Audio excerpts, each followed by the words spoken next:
First at 5 o'clock, the breaking news is in Brooklyn. A mother is dead. 2 young children are critically hurt. All this after a brutal hammer attack. It happened in Sunset Park. One person now in custody. Eyewitness News reporter Anthony Carlo live at the scene where police just spoke. Anthony.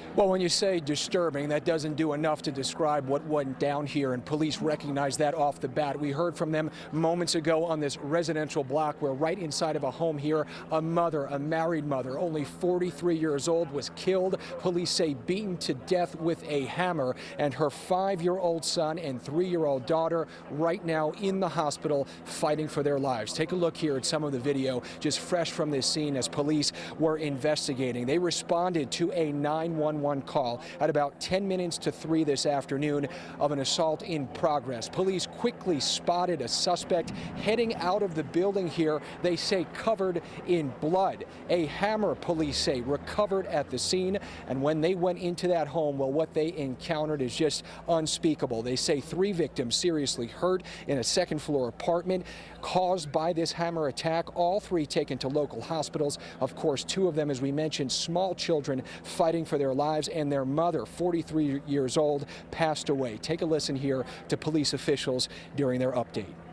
The incident I'm about to describe to you was horrific and a senseless act of violence which took the life of a married mother of 2, 43 years old, has her 5-year-old son and 3-year-old daughter fighting for their lives as we speak. An arrest has been made in this incident. I think I can speak for all New Yorkers when I can say our community, our prayers are with this family at this time.